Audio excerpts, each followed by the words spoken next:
अब अपन आगे नहीं। हाँ, बस एक मिनट रुक जाओ, एक दो लोग और आ रहे हैं, फिर मैं चालू करता हूँ। तो टॉपिक लिखो अपनी कॉपी में, किरचॉफ्स लॉ। किरचॉफ लॉ होते क्या है, उनको यूज कैसे करते हैं, इनका मतलब एप्लीकेशन क्या है, कहाँ पे काम आते हैं, कहाँ पे काम नहीं आते हैं, काफी कुछ है इसमें। टॉपिक लिखो अपनी कॉपी में, Kirchhoff's law.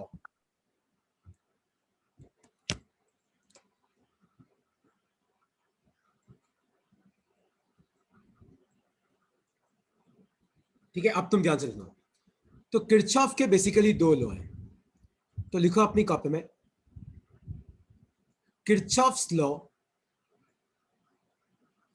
Are used to solve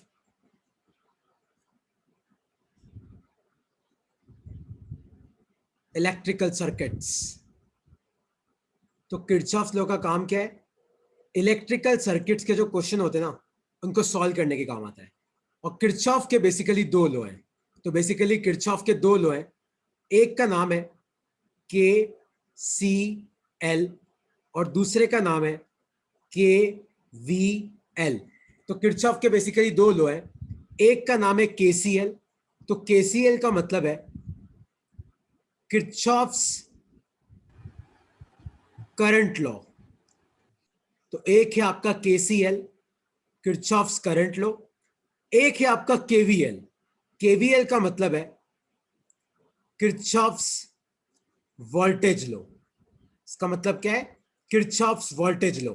मैं तुम्हें इन दोनों की डेफिनेशन भी लिखवाऊंगा और समझाऊंगा कि इसका मतलब क्या है। तो देखो, सबसे पहले आज का अपना टॉपिक है किरचॉफ्स लॉ, क्योंकि ये वो टॉपिक है जिसके बिना आप आगे इलेक्ट्रॉनिक्स या इलेक्ट्रिकल नहीं पढ़ सकते। तो अपना इस आज के 12th क्लास के सिलेबस में काफी पार्ट अब इलेक्ट्रिकल सर्किट्स का ही है, तो किरचॉफ तो सीखना बहुत जरूरी है। तो किरचॉफ ने दो लॉ दिए थे। तो Kirchhoff's law are used to solve electrical circuits. पहला लॉ है किरचॉफ्स करंट लॉ, दूसरा लॉ है किरचॉफ्स वोल्टेज लॉ। तो किरचॉफ्स करंट लॉ को बोलते हैं हम केसीएल, किरचॉफ्स वोल्टेज लॉ को हम बोलते हैं केवीएल। कई लोग केसीएल को जंक्शन लॉ भी बोलते हैं, जंक्शन लॉ, या कई लोग केवीएल को लूप लॉ भी बोलते हैं। तो उससे कोई फर्क नहीं पड़ता, अपनी बुक में केसीएल और केवीएल नाम दे रखा है ना। तो तुम्हें किसी रेफरेंस बुक में दिख जाए junction law, loop law, sir आपने ये तो पढ़ाया ही नहीं, एक ही बात है। किरचॉफ्स करंट लॉ को जंक्शन लॉ भी बोलते हैं, किरचॉफ्स वोल्टेज लॉ को लूप लॉ भी बोलते हैं। तो लिख लो अपनी कॉपी में। और एक काम करो सब अपनी कॉपी में, अभी सब एक पेन और पेपर हाथ में लेके बैठना, पेन और कॉपी। ये नहीं कि ये कोई सत्संग नहीं हो रहा है, क्योंकि अभी तुम्हें आगे बहुत सारे क्वेश्चंस करने पड़ेंगे केसीएल और केवीएल के, है ना। तो लिखो अपनी कॉपी में, Kirchhoff's law are used to solve electrical circuits. और दो लॉ है, एक है केसीएल किरचॉफ करंट लॉ, एक है केवीएल किरचॉफ वोल्टेज लॉ। तो किरचॉफ करंट लॉ पहले हम पढ़ेंगे, फिर हम पढ़ेंगे किरचॉफ वोल्टेज लॉ। तो लिखो अपनी कॉपी में, टॉपिक लिखो, किरचॉफ्स किरचॉफ्स करंट लॉ। तो किरचॉफ का करंट लॉ क्या बोलता है, अब तुम सब लोग इसको समझना कि केसीएल बेसिकली क्या बोलता है। तो किरचॉफ का करंट लॉ ये बोलता है कि सपोज करो कि ये आपकी इलेक्ट्रिकल सर्किट है। मान लो कि इधर से आपका करंट आ रहा है I1, इधर आपका करंट जा रहा है I2, इधर आपका करंट जा रहा है I2 I3। तो किरचॉफ ये बोलता है कि किसी भी इलेक्ट्रिकल या इलेक्ट्रॉनिक सर्किट में अगर आप कोई भी जंक्शन लेते हो, तुमने जंक्शन के बारे में सुना है, आजकल तो ट्रेनें बंद है, पहले जंक्शन आते थे, Kota junction, Mathura junction, Allahabad junction. Junction पे क्या होता है, ट्रेनों का रास्ता चेंज होता है ना। तो किसी भी जंक्शन पे जितना करंट पहुंचता है ना, उतना ही करंट वहां से निकलता है ना। तो आप ध्यान से देखो, इस जंक्शन पे कितना करंट पहुंच रहा है I1, और देखो कितना निकल रहा है, ऊपर I2 इधर I3। तो I1 किसके बराबर हो जाएगा, I2 प्लस I3 के बराबर हो जाएगा। So I1 will be equal to I2 plus I3। तो किरचॉफ का करंट लॉ ये बोलता है, तो according to KCL comma, total incoming current, incoming मतलब जो पहुंच रहा है, total incoming current at a junction, किसी भी जंक्शन पे जितना करंट पहुंचता है, is equal to total outgoing current, is equal to total outgoing current. तो किसी भी जंक्शन पे जितना करंट पहुंचता है ना, उतना ही करंट वहां से निकलता है ना। तो लिख लो अपनी कॉपी में, तो according to KCL, total incoming current at a junction, किसी भी जंक्शन पे जितना करंट पहुंच रहा है, is equal to total outgoing current, उतना ही करंट वहां से बाहर निकल जाता है। जैसे मान लो मैं तुम्हें एग्जांपल दूं, सपोज करो कि आपका इस तरीके से है, सपोज करो इधर से 10 एम्पियर करंट आ रहा है और मान लो इधर से 2 एम्पियर करंट आ रहा है। तो मेरा क्वेश्चन है कि बताओ इस वायर में कितना करंट होगा। तो तुम खुद मुझे बताओ, इस जंक्शन पे इधर से 10 एम्पियर आ रहा है, इधर से 2 एम्पियर आ रहा है, तो 10 और 2 कितने हो गए 12, तो इधर कितना जाएगा 12 एम्पियर करंट जाएगा। तो ये आपका किरचॉफ करंट लॉ है। किसी को केसीएल में कोई डाउट है तो अब तुम पूछ सकते हो यार, कोई भी डाउट है केसीएल में तो आप बेझिझक होकर पूछो कि नहीं सर केसीएल समझ में नहीं आया। किरचॉफ करंट लॉ ये बताता है कि किसी भी जंक्शन पे जितना करंट आता है उतना का उतना करंट निकलता है। मतलब करंट ना बढ़ सकता है ना घट सकता है। तो अगर किसी जंक्शन पे 2 एम्पियर आया तो निकलेगा भी कितना 2 एम्पियर। तो according to KCL total incoming current at a junction is equal to total outgoing current. और ये एग्जांपल है। कोई डाउट है इसमें अब तक तो आप पूछ सकते हो यार।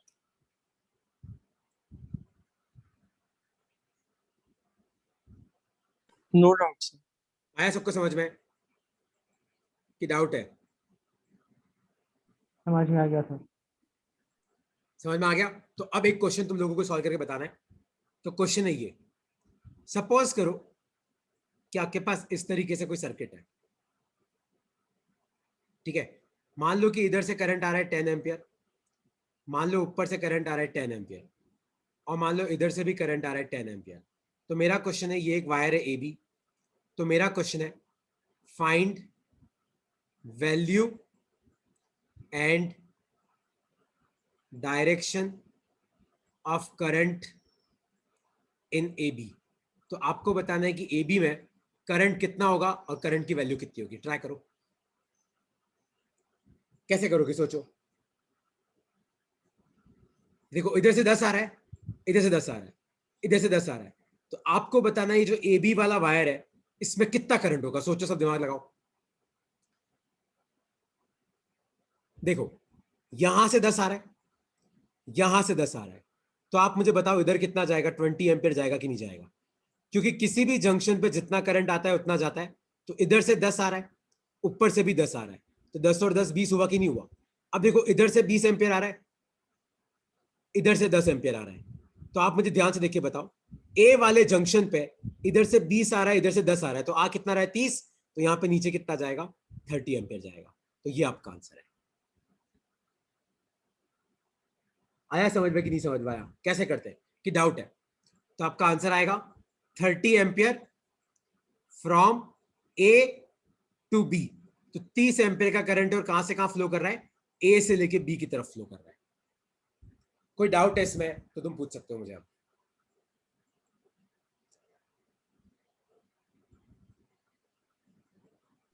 समझ गया सर। सबको समझ में आया कि किसी को डाउट है यार इसमें? तो तुम ये वाला क्वेश्चन सॉल्व करो सब। तो क्वेश्चन है ये,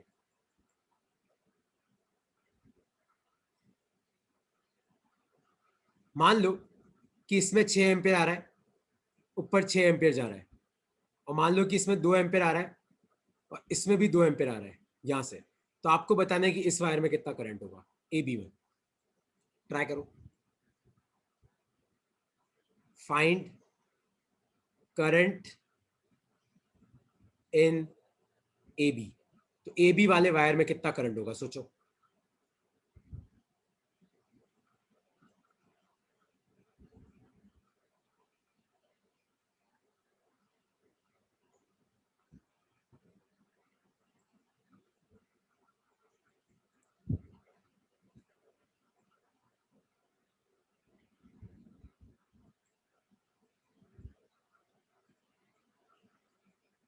सोचो सब कितना होगा ए बी वाले में। इधर से 6 आ रहा है, ऊपर 6 जा रहा है, इधर 2 आ रहा है, यहां से 2 आ रहा है। आपको बताना है ए बी वाले में कितना करंट होगा। नहीं शौर्य ध्यान से देख, तुम सब लोग पेन लेके बैठो यार, अभी सीख जाओगे। देखो यहां से 6 एम्पियर आ रहा है, लेकिन ध्यान से देखो ऊपर 6 एम्पियर जा रहा है, मतलब इस वायर में तो कोई करंट ही नहीं है। इसमें 0 एम्पियर है, क्योंकि देखो 6 एम्पियर आया और 6 का 6 ऊपर चला गया, तो इसमें तो कुछ है ही नहीं। यहाँ पे 2 एम्पियर आ रहा है देखो, तो मतलब ये 2 एम्पियर उधर ही जा रहा होगा, इधर तो जा नहीं सकता। और उधर से भी 2 एम्पियर आ रहा है, तो इधर से 2 आ रहा है, ऊपर से 2 आ रहा है, तो इधर कितना जाएगा 4 एम्पियर करंट जाएगा। आया तुम्हें समझ में कि नहीं समझ में आया मैंने कैसे किया? कि कोई डाउट है इसमें यार? सर आ गया। कोई भी डाउट है किसी को तो मुझसे पूछ सकते हो कि नहीं सर केसीएल समझ में नहीं आया, किरचॉफ करंट लो। कोई भी डाउट है? कुशल भाई कोई डाउट है? अक्सा, अध्ययन, आशीष भाई, हर्ष भाई, हर्षल, कौशल, नहीं सर। रिदम भाई, कोई डाउट है तो क्लियर है पूछो। सर। तो तुम लिख सकते हो केसीएल के बारे में। तो ये केसीएल है, किरचॉफ करंट लॉ। ठीक है, बस इसको अपन खत्म करते हैं एक लास्ट चीज के साथ। क्यों ऐसा क्यों होता है? वाई केसीएल, मतलब ऐसा क्यों होता है कि किसी भी जंक्शन पे जितना करंट आएगा उतना जाएगा? ऐसा क्यों होता है, उसका क्या रीजन है? तो उसका रीजन आपको यह लिखना है, बिकॉज, लिखो अपनी कॉपी में, because charges can never accumulate at one point. तो किरचॉफ करंट लॉ का मतलब, किरचॉफ करंट लॉ क्यों एप्लीकेबल है? ऐसा क्यों होता है कि जितना करंट आएगा उतना ही जाएगा? ऐसा क्यों नहीं हो सकता कि 4 एम्पियर आए और 3 एम्पियर ही जाए? ऐसा इसलिए नहीं हो सकता क्योंकि देखो, अगर मान लो 4 एम्पियर आया और मान लो 3 एम्पियर ही गया, तो मतलब थोड़े बहुत इलेक्ट्रॉन यहां पे रुक गए। लेकिन आप मुझे बताओ, क्या इलेक्ट्रॉन एक जगह रुक सकते हैं क्या? क्योंकि इलेक्ट्रॉन इलेक्ट्रॉन नेगेटिव चार्ज होते हैं, नेगेटिव नेगेटिव को रिपेल करता है, तो एक ही जगह बहुत सारे इलेक्ट्रॉन इकट्ठा हो नहीं सकते, मतलब आपका करंट कहीं पे रुक नहीं सकता। तो जितना करंट आएगा उतना करंट जाएगा। तो because charges can never accumulate at one point, इसलिए आपका केसीएल वैलिड है। और किसी को इसमें कोई डाउट है तो पूछो, वरना मैं अगले लॉ पे जा रहा हूं। किसी को इसमें कुछ भी पूछना है तो आप मुझसे पूछ सकते हो। तो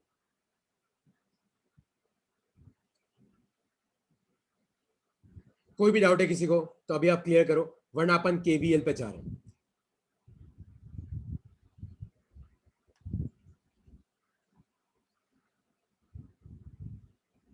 ठीक है, तो कोई डाउट नहीं है तो नेक्स्ट लिखो अपनी कॉपी में, Kirchhoff's Kirchhoff's voltage law, Kirchhoff का वोल्टेज वाला नियम। तो लिखो अपनी कॉपी में, पहले इसके बारे में लिख लो क्योंकि थ्योरी लिखना बहुत जरूरी है। तो अकॉर्डिंग टू के V L comma net potential change, मैं तुम्हें इसका मतलब सिखाऊंगा आगे जाके, अभी एक बार एक रट्टा मार लो इसका, है ना। Net potential change in a closed circuit, net potential change in a closed circuit is zero. तो किरचॉफ का वोल्टेज लॉ ये बोलता है, तो according to KVL net potential change in a close circuit is zero. तो इसका मतलब यह है कि अगर मान लो आपके पास कोई सर्किट है और मान लो नीचे कोई बैटरी है, तो ये लॉ ये बोलता है कि अगर मान लो बैटरी आपका 8 वोल्ट का पोटेंशियल बढ़ाती है, तो रजिस्टर में आपका 8 वोल्ट का पोटेंशियल घट जाएगा। तो किरचॉफ का वोल्टेज लॉ ये बोलता है कि एक क्लोज सर्किट में जितना पोटेंशियल बढ़ेगा उतना पोटेंशियल घटेगा, मतलब जितना बढ़ेगा उतना घटेगा। तो नेट चेंज कितना हुआ? जीरो हुआ, क्योंकि बैटरी ने 8 बढ़ाया, रजिस्टर में 8 घटा, तो +8 -8 कितना हो जाएगा? जीरो। तो किरचॉफ का वोल्टेज लॉ ये बोलता है कि किसी भी क्लोज सर्किट में जितना पोटेंशियल बढ़ेगा उतना पोटेंशियल घटेगा। और इसका रीजन यहां पे नीचे लिख लेना, इसका रीजन होता है conservation of energy principal, conservation of energy principal. कई बार मैंने देखा है कि तुम्हारे एग्जाम में आता है कि why Kirchhoff's law is valid, why Kirchhoff's voltage law is valid. तो किरचॉफ का वोल्टेज लॉ क्यों वैलिड है? तो उसका आंसर है कंजर्वेशन ऑफ एनर्जी प्रिंसिपल, क्योंकि बैटरी उतनी एनर्जी देती है जितनी इलेक्ट्रॉन को घूमने के लिए चाहिए होती है, ना तो 1 जूल ज्यादा देती है ना 1 जूल कम देती है। तो अगर बैटरी से इलेक्ट्रॉन निकला है 8 वोल्ट के पोटेंशियल के साथ, तो रास्ते में उसका कितना पोटेंशियल गिर जाएगा? 8 वोल्ट। तो जितना पोटेंशियल बढ़ेगा उतना पोटेंशियल घटेगा। ये आपका किरचॉफ वोल्टेज लॉ है। तो केवीएल क्या बोलता है कि net potential change in a close circuit is zero. तो एक सर्किट में, एक क्लोज सर्किट में जितना पोटेंशियल बढ़ेगा उतना पोटेंशियल घटेगा। इसको यूज करना मैं तुम्हें सिखाता हूं, इसको यूज करना केसीएल जितना आसान नहीं है, थोड़ा टफ है। तो लिख लो अपनी कॉपी में, लिख लो एक बार यहाँ पे जो लिखा हुआ है स्लाइड में लिख लो।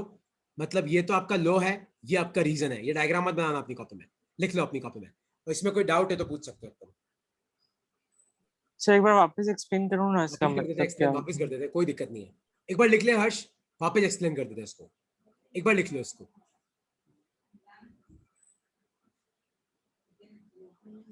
तो किरचॉफ का वोल्टेज लॉ ये बोलता है कि किसी भी क्लोज सर्किट में जितना पोटेंशियल बढ़ता है उतना पोटेंशियल घट जाता है। तो नेट चेंज कितना हो गया? जीरो।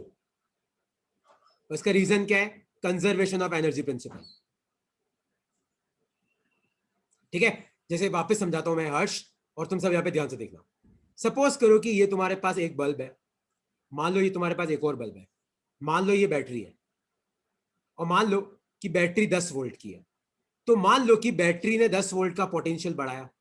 ठीक है, मान लो कि पहले बल्ब में आपका V1 पोटेंशियल ड्रॉप हो गया, और दूसरे बल्ब में मान लो आपका V2 पोटेंशियल ड्रॉप हो गया। तो किसी भी क्लोज सर्किट में जितना पोटेंशियल बढ़ता है ना, उतना ही घटता है। तो आप मुझे बताओ कितना बढ़ा? 10 बढ़ा, क्योंकि बैटरी पोटेंशियल बढ़ाती है। रजिस्टर या बल्ब में पोटेंशियल घटता है, तो पहले बल्ब में कितना घटा? V1, दूसरे में कितना घटा? V2। तो टोटल कितना घटा? V1 plus V2। तो याद रखना, जितना पोटेंशियल बढ़ता है उतना पोटेंशियल घटता है ना। ये आपका किरचॉफ का वोल्टेज लॉ है, लिख लो अपनी कॉपी में। तो किसी भी क्लोज सर्किट में, किसी भी क्लोज सर्किट में जितना पोटेंशियल बढ़ेगा उतना पोटेंशियल घटेगा, क्योंकि आपकी बैटरी अगर 10 वोल्ट का पोटेंशियल बढ़ा रही है, तो मान लो 6 वोल्ट यहां गिरा, तो 4 वोल्ट कितना गिरेगा? यहां पे गिरेगा। तो जब इलेक्ट्रॉन घूम के वापस बैटरी तक पहुंचेगा ना, आपका इलेक्ट्रॉन घूम के वापस जब बैटरी तक पहुंचेगा, तो आपके इलेक्ट्रॉन के पास कोई पोटेंशियल होगा ही नहीं, क्योंकि जितना पोटेंशियल बढ़ा उतना का उतना घट गया। तो आपका इलेक्ट्रॉन जब बैटरी से निकलता है तो उसके पास फुल पावर होती है, फुल स्ट्रेंथ होती है, लेकिन जैसे ही वो घूम के वापस बैटरी तक पहुंचता है, उसका सारा का सारा पोटेंशियल जीरो हो जाता है, क्योंकि जितना बढ़ा उतना घट गया। ठीक है, कोई डाउट है इसमें तो पूछो, नहीं तो अब मैं सबसे इंपॉर्टेंट चीज पे जा रहा हूं। मट्टा साहब, शिवांश, तुमने अभी ज्वाइन किया है, एकदम सही टाइम पे ज्वाइन किया है। अब तुम ध्यान से सुनो और लिखो अपनी कॉपी में, रूल्स फॉर केवीएल। मट्टा साहब ध्यान से देखना इसको, कि केवीएल के रूल्स क्या होते हैं। 4 रूल्स हैं, सब अपनी आंखें बड़ी कर लो और पेन उठाओ और कॉपी में लिखना चालू करो। Rules for KVL, Kirchhoff voltage law. 4 law है। देखो, सबसे पहला लो, ध्यान से सुनो। अगर मान लो आपके पास कोई रजिस्टर है R, और मान लो रेजिस्टेंस में करंट उधर जा रहा है I, और अब तुम ध्यान से सुनना, मान लो तुम भी उधर जा रहे हो और मान लो करंट भी उधर जा रहा है, तो आपको लिखना है -IR। मैं तुम्हें इसका मतलब सिखाऊंगा कि तुम उधर जा रहे हो इसका क्या मतलब है, लेकिन एक चीज तुम याद रखना, अगर मान लो तुम भी इधर जा रहे हो, मान लो करंट भी इधर जा रहा है, तो आपको लिखना है -IR। अगर मान लो अपन उल्टा कर दे, मान लो कि रजिस्टर R है और मान लो करंट ऐसे आ रहा है और मान लो तुम ऐसे जा रहे हो, तो तुम्हें लिखना है +IR। तो अगर तुम जहां जा रहे हो, मान लो करंट भी वहां जा रहा है, तो -IR। मान लो तुम जहां जा रहे हो, मान लो करंट सामने से आ रहा है, तो +IR। उसी तरीके से मान लो कि सपोज करो किसी बैटरी का EMF है E, मान लो तुम जा रहे हो और मान लो तुम्हें बैटरी का पहले पॉजिटिव टर्मिनल मिलता है, तो तुम्हें लिखना है -E। याद रखना, अगर तुम जा रहे हो और तुम्हें रास्ते में पहले बैटरी का पॉजिटिव मिलता है, तो तुम्हें लिखना है -E। और मान लो कि तुम जा रहे हो और मान लो तुम्हें रास्ते में पहले बैटरी का नेगेटिव मिलता है, तो तुम्हें लिखना है +C। लिख लो अपनी कॉप में चारों रूल्स। चारों रूल्स अपनी कॉप में लिखो, फिर मैं तुम्हें इनको यूज करना सिखाता हूं। देखो कितने काम के रूल्स हैं, लिखो। तुम जहां जा रहे हो, मान लो करंट भी वहां जा रहा है, तो -IR। तुम जा रहे हो, करंट सामने से आ रहा है, तो +IR। आई मतलब कितना करंट है रजिस्टर में, R मतलब कितनी रेजिस्टेंस है। मान लो तुम जा रहे हो और तुम्हें पहले पॉजिटिव मिला, तो -E। और तुम जा रहे हो, मान लो पहले तुम्हें नेगेटिव टर्मिनल मिला, तो तुम्हें लिखना है +C। अब मैं तुम्हें सिखाता हूं कब क्या लिखना है। तुम पूछोगे सर क्या है, कहां जा रहे हो, कैसे करते हैं, मैं कराता हूं। एक बार चारों लिख लो अपनी कॉपी में।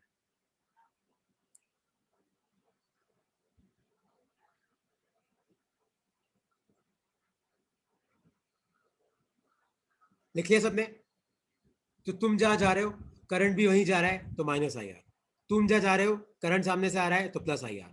तुम जा रहे हो, पहले पॉजिटिव मिला, तो -E। तुम जा रहे हो, पहले नेगेटिव मिला, तो +E। और तुम्हें एक बार ही लिखना है, ये नहीं कि सर देखो पहले पॉजिटिव मिला फिर नेगेटिव मिला, नहीं। अगर पहले पॉजिटिव मिला तो -E, फिर नेगेटिव को ही देखना है। पहले नेगेटिव मिला तो +E, फिर पॉजिटिव को ही देखना है।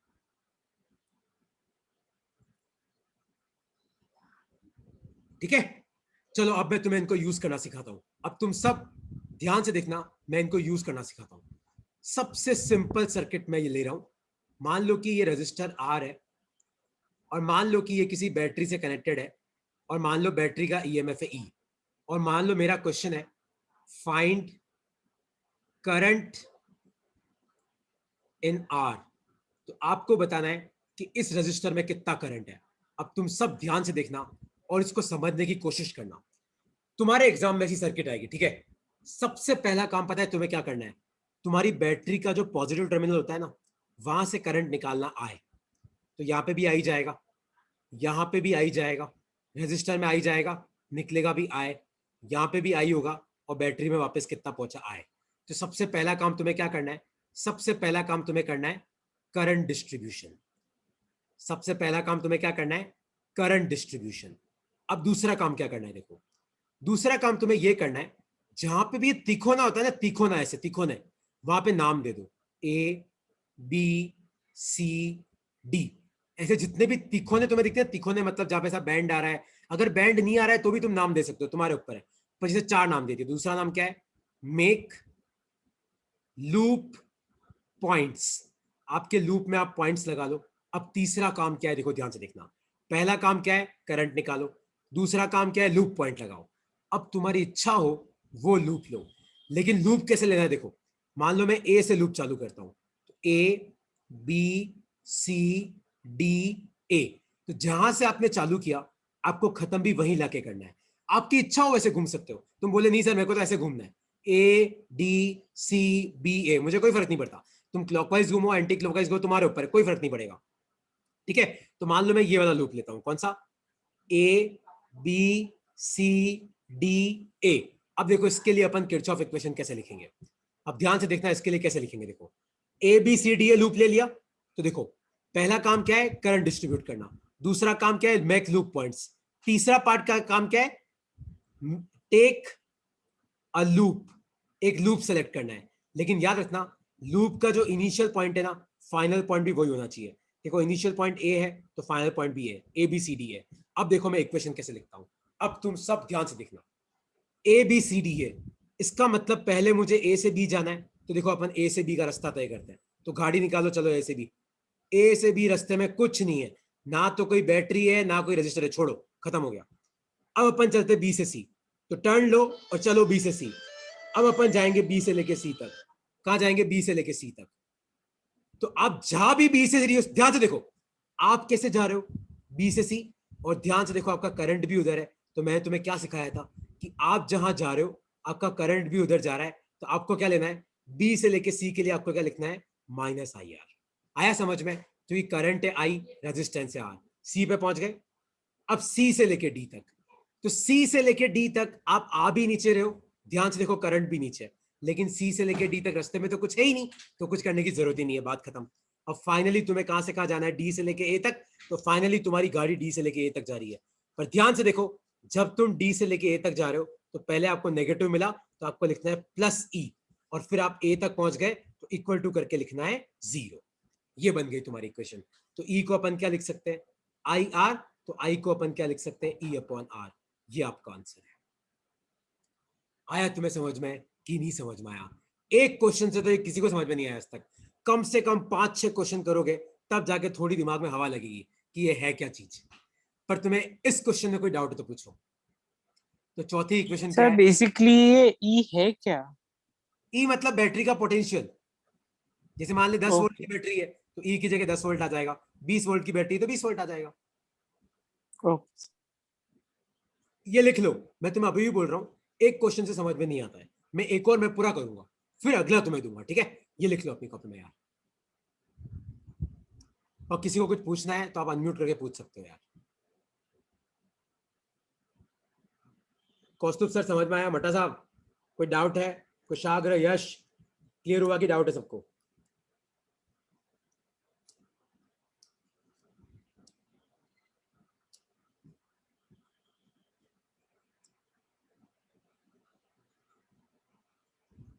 कुशल भाई कोई डाउट है तो पूछ सकते हो यार। No sir. देखो अगला क्वेश्चन थोड़ा सा मैं ट्रिकी लूंगा, है ना। ये लिख लो, जल्दी लिखो, सब में लिख लिया क्या इसको, शौर्य कोई डाउट है बेटा तो पूछ ले। No sir. ठीक है, देखो अगला क्वेश्चन मैं करता हूँ, है ना, अगला क्वेश्चन मैं कर रहा हूँ। आई होप से तुमने लिख लिया होगा, एक सेकंड।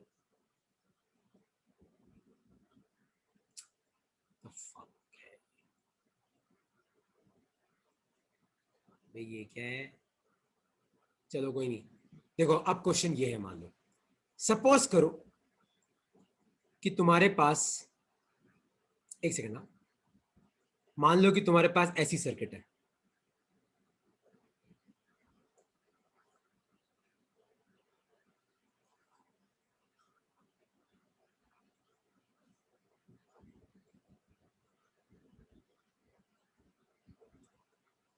मान लो इसका नाम R1, मान लो इसका नाम R2, मान लो इसका EMF E1, इसका EMF E2। ठीक है, तो अब देखो, तो मेरा क्वेश्चन ये है, देखो जब भी ऐसा क्वेश्चन आए तो क्वेश्चन ये है, find current in find current in R1 and R2। मान लो ये क्वेश्चन है, तो अब तुम सब इस सर्किट की तरफ ध्यान से देखो। देखो कुछ बेसिक कंसेप्ट तुम्हारा अभी क्लियर हो जाएंगे। देखो, अगर मान लो तुम्हारे पास ऐसा सर्किट आता है तो घबराना नहीं, तुम्हारी इच्छा हो वो एक बैटरी ले लो। जैसे मान लो मैं E1 वाली बैटरी लेता हूं, किसी भी एक बैटरी के पॉजिटिव से तुम करंट निकालो, आए तुम्हारी इच्छा हो उस बैटरी से निकाल सकते हो, लेकिन जनरली मान लो जिसका पोटेंशियल ज्यादा है वहां से निकालना चाहिए। पर यहाँ तो E1 E2 है तो पता ही नहीं पड़ेगा किसका ज्यादा है। तो मान लो यहाँ से आई निकला, मान लो यहाँ पे आई गया, तो इधर भी आई जाएगा।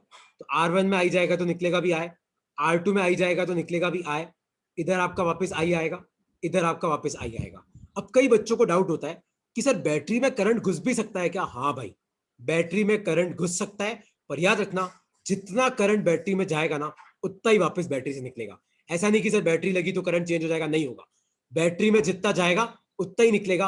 और देखो वापस E1 तक कितना पहुंच गया आपका आई, है ना? ये आपकी सर्किट बन गई, ये आपका करंट हो गया। अब देखो मैं लूप पॉइंट्स डाल रहा हूं, तो मान लो एक पॉइंट ए, एक पॉइंट बी, मान लो एक पॉइंट सी, एक पॉइंट डी, और मेरा एक लूप है ये ABCDA, ए से बी से सी से डी से ए।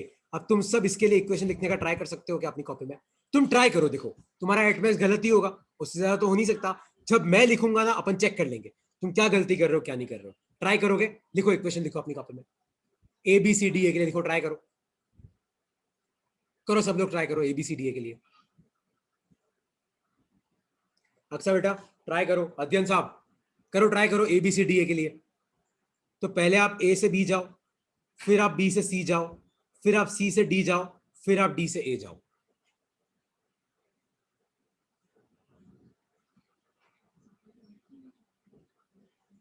करो, निकालो अपनी गाड़ी, A पे आ जाओ और गाड़ी लेके पहले A से B जाना है। लेकिन ध्यान से देखो, A से लेके B तक रास्ते में कुछ नहीं है तो बात ही खत्म हो गई। फिर जाना है B से लेके C तक, तो B से लेके C तक जा रहे, ओहो अपन जा रहे, देखो करंट भी वहीं जा रहा है, तो आपको लिखना है -I × R1, जितना करंट है इंटू रेजिस्टेंस। फिर आप जा रहे हो जा रहे हो जा रहे हो जा रहे हो C तक, ओ वापस आप जा भी उधर रहे हो, करंट भी उधर है, तो क्या आ जाएगा -IR2 हो गया। अब C तक पहुंच गए, अब C से D जाओ, लेकिन C से D तक तो रास्ते में कुछ है ही नहीं, बात ही खत्म हो गई। अब D से A आओ, तो D से A आ रहे हो, आ जा रहे हो जा रहे हो जा रहे हो, देखो पहले तुम्हें नेगेटिव मिला तो तुम्हें लिखना है +E2। अब जा रहे हो जा रहे हो जा रहे हो, देखो वापस नेगेटिव मिला तो तुम्हें लिखना है +E1। और कहां पहुंच गए? ए पे, और टोटल किसके बराबर कर दो? 0 पे। यही किरचॉफ का लॉ था, याद है? जितना बढ़ेगा उतना घटेगा, तो नेट चेंज 0 हो गया। तो ध्यान से देखो आपकी इक्वेशन क्या बनेगी, E1 + E2, उधर आई कॉमन ले लो, ब्रैकेट में आ जाएगा R1 + R2। तो आपका करंट कितना आया? E1 + E2 upon R1 + R2। ये आपका आंसर है। आया तुम्हें समझ में कि नहीं समझ में आया? और जिसको समझ में नहीं आया तुम अनम्यूट करके पूछ सकते हो यार।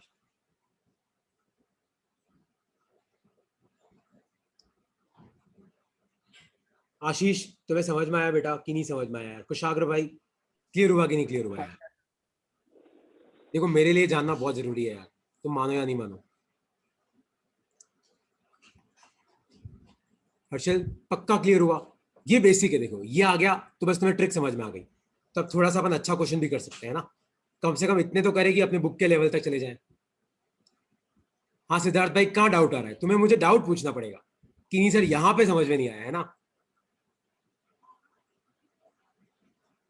क्लियर है? सिद्धार्थ देख, एक क्वेश्चन अपन और करते हैं, एक क्वेश्चन और करते हैं। देखो तुम सब ध्यान से सुनो, एक सेकंड ना, just give me 1 second.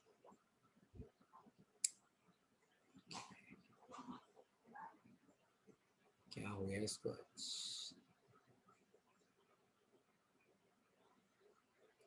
1 second ना, जस्ट गिव मी 1 सेकंड।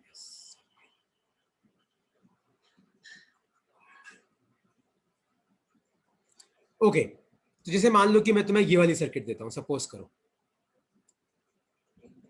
करो कि मैं आपको ये वाली सर्किट देता हूं कि मान लो कि यहाँ पे 2 ओम का रजिस्टर है और मान लो कि यहाँ पे एक 10 वोल्ट की बैटरी है और मान लो नीचे यहाँ पे एक 5 वोल्ट की बैटरी है और मान लो यहाँ पे एक 3 ओम का रजिस्टर है।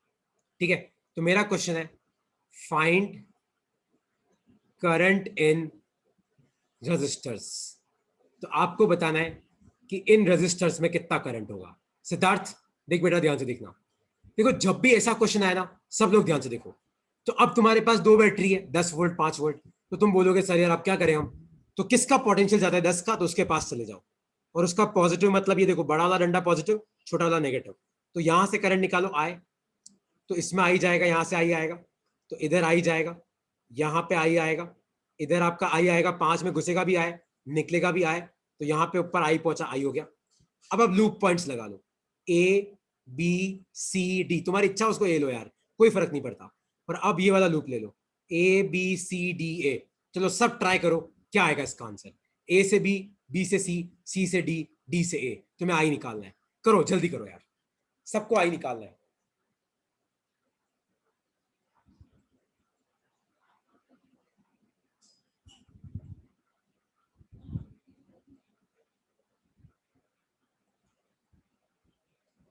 करो, ट्राई करो।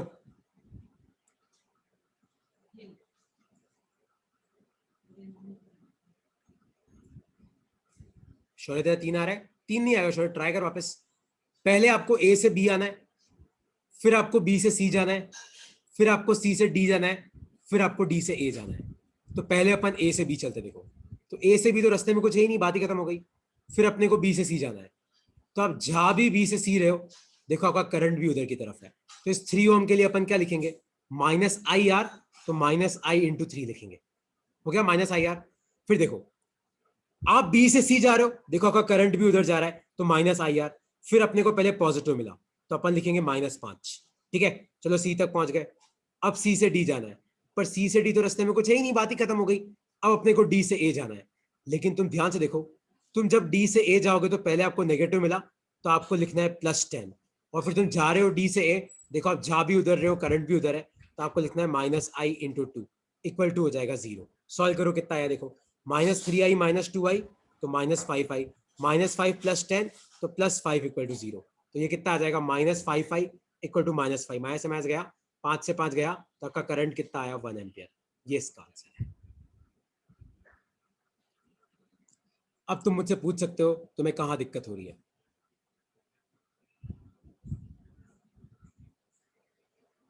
डाउट है किसी को तो पूछो यार। हर्ष कोई डाउट है, हर्षिल भाई कोई डाउट है, कौस्तुभ भाई, रिदम भाई, डाउट है तो पूछो यार। सर करंट डिस्ट्रीब्यूशन नेगेटिव से पॉजिटिव क्यों नहीं कर सकते? कर सकते हो, किरचॉफ लॉ की सबसे खास बात ही है कि तेरे को जैसे करंट लेना है ले, कोई फर्क नहीं पड़ता। लेकिन यार अपन थोड़ा तो कंसेप्ट यूज करेंगे ना यार। तो करंट कहां से कहां होता है, पॉजिटिव से नेगेटिव, तो तू नेगेटिव से पॉजिटिव नहीं लेगा।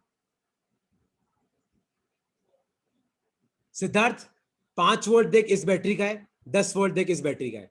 तो अपन जब बी से सी जा रहे थे, तो देख पहले पॉजिटिव मिला, तो मैंने लिखा -5। और जब अपन डी से जा रहे थे, देख पहले नेगेटिव मिला, तो मैंने लिखा +10।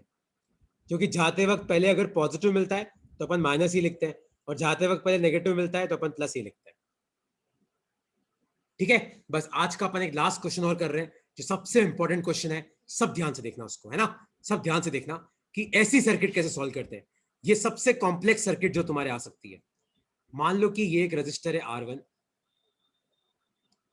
और मान लो कि इधर एक बैटरी है जिसका EMF है E1।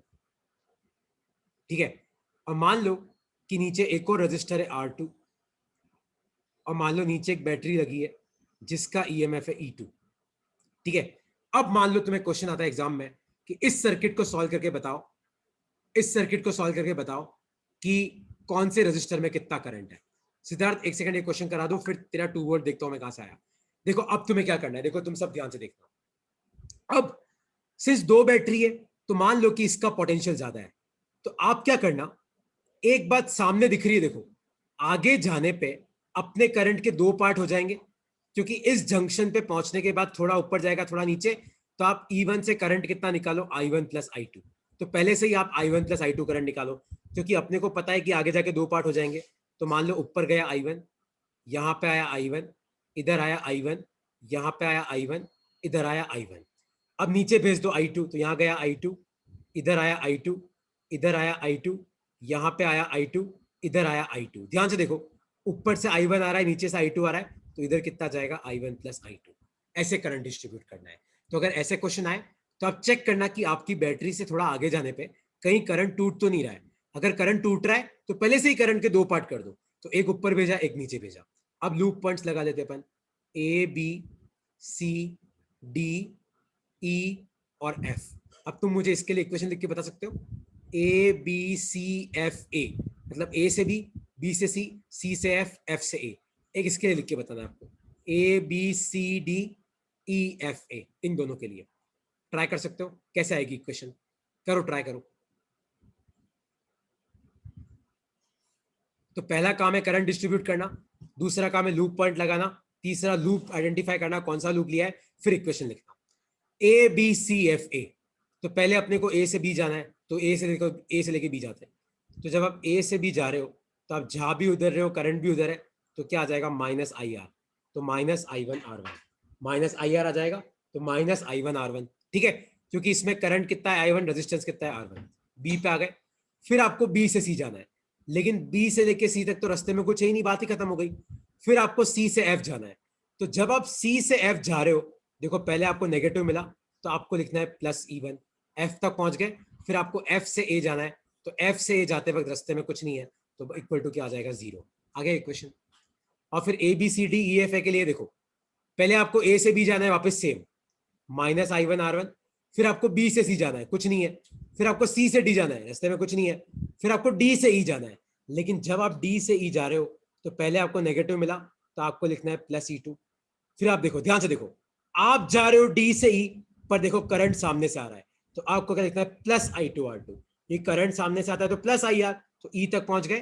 फिर आपको ई से एफ जाना है, देखो ई से एफ कुछ नहीं है, फिर आपको एफ से ए जाना है, तो रास्ते में कुछ नहीं है, तो इक्वल टू आ जाएगा 0। ये आपकी इक्वेशन नंबर 1, ये आपकी इक्वेशन नंबर 2, ये आ गया तुम्हारा आंसर। आया तुम्हें समझ में कि नहीं समझ में आया कि किरचॉफ इक्वेशन कैसे लिखी जाती है? तो ये आपका किरचॉफ करंट लॉ है और वोल्टेज लॉ है। करंट लॉ क्यों वैलिड है? क्योंकि चार्जेस एक्यूमुलेट नहीं हो सकते। वोल्टेज लॉ क्यों वैलिड है? Conservation of energy principal. तो किरचॉफ का वोल्टेज लॉ ये बोलता है कि किसी भी क्लोज सर्किट में जितना पोटेंशियल बढ़ता है उतना घटता है। इसलिए देखो अपन इक्वल टू करके क्या लिखते हैं, 0 लिखते हैं। लिख लो अपनी कॉपी में। सर ये सेकंड वाला वापस समझा दो ना। सेकंड वाला देख, ए से बी आ, देख जब तू ए से बी आएगा तो देख तेरा करंट भी ए से बी आ रहा है, तू भी ए से बी जा रहा है, तो देख अपन क्या लिखेंगे, माइनस आई आर, तो माइनस I1 R1, क्योंकि करंट I1 है, रेजिस्टेंस R1 है। देख बी से सी कुछ है ही नहीं बेटा, देख सी से डी भी कुछ है ही नहीं, क्या लिखे अपन, पर डी से ई में ध्यान से देख, डी से ई में पहले नेगेटिव मिला, तो देख मैंने लिखा प्लस E2, फिर तू जा रहा है उधर जा रहा है, देख करंट सामने से आ रहा है, कितना आ रहा है I2, रेजिस्टेंस कितनी R2, तो प्लस I2 R2। देख ई तक आ गए अपन, देख ई से एफ कुछ नहीं है, एफ से ए कुछ नहीं है, तो इक्वल टू 0। सर ये I2 जो करंट टूटा ना सर यहाँ से, हाँ सर ये F से E, E से D, D से C और C से F होगा ना। हाँ, तो देख ई तक तो I2 ही जाएगा, लेकिन ई पे सी पे क्या हो रहा है, सी पे वापस I1 I2 जुड़ के I1 प्लस I2 हो गया। यहाँ पे नीचे में I2 ही घूम रहा है, ऊपर में I1 घूम रहा है, बीच वाली ब्रांच में I1 प्लस I2 घूम रहा है,